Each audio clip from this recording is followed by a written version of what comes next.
वेतनमान देना होगा, देना होगा, देना होगा, लोगों को रोजगार देना होगा, देना होगा, किसान मित्रों को न्याय देना होगा, देना होगा, देना होगा, मनरेगा कर्मियों को न्याय देना होगा, देना होगा, देना होगा। युवा विरोधी सरकार है। आज की जो स्थिति है, आज मनरेगा कर्मी, संविदा कर्मी, हमारे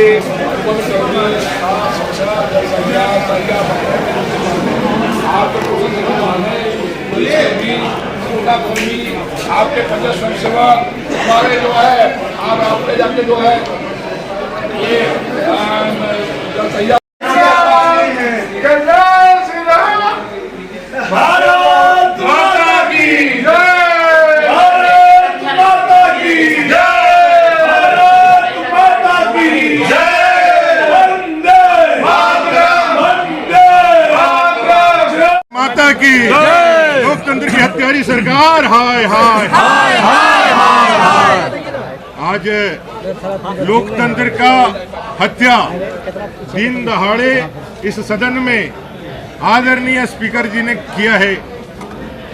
राज्य सरकार के इशारे पर, झारखंड मुक्ति मोर्चा और कांग्रेस के इशारे पर आज बिना किसी दोष के जिस तरह से माननीय स्पीकर महोदय ने अपना जो व्यवहार दिखलाया है वो साफ दिखलाता है कि ये राज्य सरकार निरंकुश हो चुकी है। आज लोकतंत्र की हत्या करने वाली सरकार ने इस अभूतपूर्व काला अध्याय को रिपोर्टिंग करने से पहले तो यहाँ के जितने भी हमारे पत्रकार हैं उनको आने से रोका आज सदन के अंदर। वहीं दूसरी ओर उन्होंने बड़े ही अमर्यादित तरीके से, बड़े ही तेज में हमारे तमाम विपक्ष के साथियों को सीधे सुदीप सोनू जी के कहने पर, सरकार के कहने पर सस्पेंड कर दिया। उनका व्यवहार ऐसा था कि भाई कोई सिपाह सलार अगर मैदान में गया है और उनके आका ने कहा है और आका के कहने पर यदि उसने काम नहीं कर पाया तो जो झुंझलाहट दिखती है एक सिपाह सलार की, वैसे ही उनकी झुंझलाहट देख रही थी। और उन्होंने संविधान की मर्यादाओं को भंग करते हुए एक साथ पूरे देश के इतिहास में किसी विधानसभा के अंदर पूरे विपक्ष को सस्पेंड करने का, लोकतंत्र की हत्या करने का इससे दूसरा उदाहरण नहीं मिल सकता है। आज आप लोगों ने देखा होगा किस तरह से पाकुड़ के गोपीनाथपुर जाने से आसाम के सीएम और हमारे सह प्रभारी हेमंत बिस्वा शर्मा जी को भी रोका जा रहा है। वो गोपीनाथपुर अब झारखंड का हिस्सा नहीं है, वो देश का हिस्सा नहीं है, वो बांग्लादेश का हिस्सा बन गया है। ये सरकार दिखा रही है तुष्टीकरण, वोट बैंक की राजनीति। और युवाओं के सवाल पर, जिन युवाओं को 5 लाख बेरोजगारी, 5 लाख रोजगार और 5,000 से ज्यादा बेरोजगारी का भत्ता देकर वायदा करके सरकार आई थी, जिन अनुबंध कर्मियों के परमानेंट करने का भरोसा, चाहे वो पारा शिक्षक हो, सहायक अध्यापक हो, पोषण सखी हो, आंगनबाड़ी सेविका सहायिका हो, बीपीओ हो, सीआरपी हो, या फिर संविदा कर्मी सारे, कंप्यूटर ऑपरेटर सारे, डाटा ऑपरेटर सारे, मनरेगा कर्मी सारे, अराजपत्रित कर्मचारी सारे, इनके ऊपर उनका कोई जवाब नहीं है। और ये विपक्ष की आवाज जो झारखंड की आवाज है, उस झारखंड की आवाज को दबाने के लिए एक तो बाहर जब रहता है तो आदिवासी युवाओं को इस सरकार के तानाशाही के लिए उनको लाठी से,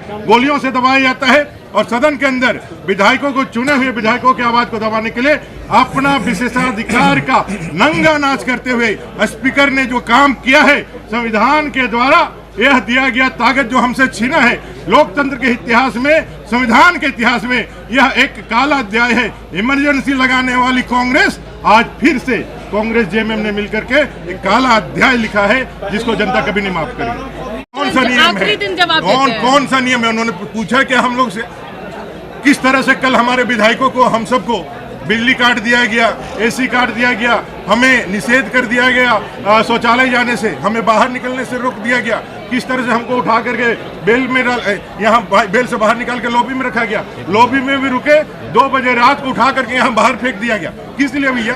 ये कौन सा कानून में लिखा हुआ है और कौन सा ताकत आपको दिया हुआ है? ये बपोती नहीं ना आपका, ये विधानसभा इनको लग रहा है कि उनको रजिस्ट्री मिल गया है, उनको किसी वायसराय ने यहाँ रजिस्ट्री कर दिया है और यहाँ बैठे हुए। ये आपकी बपोती नहीं है, ये भारत के संविधान और लोकतंत्र का सबसे बड़ा मंदिर है और यहाँ जनता ने चुन करके हमको भेजा है। आपके कृपा से हम लोग नहीं आए हैं और ये बात आपको समझना होगा। और जिस तरह से आपने अपने अधिकारों का हनन किया है, ये जनता भी देख रही है और आपको उखाड़ करके बाहर फेंकेगी और बाबा साहब आम्बेडकर के संविधान को यहाँ लागू करा के रहेगी।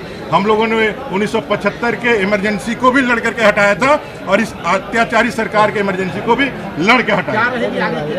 आगे हम लोग मैदान में हैं, जनता के बीच है। हमारे सारे माननीय विधायकों को कल तक के लिए निलंबित कर दिया गया है, सदन की कार्रवाई से बाहर कर दिया गया है।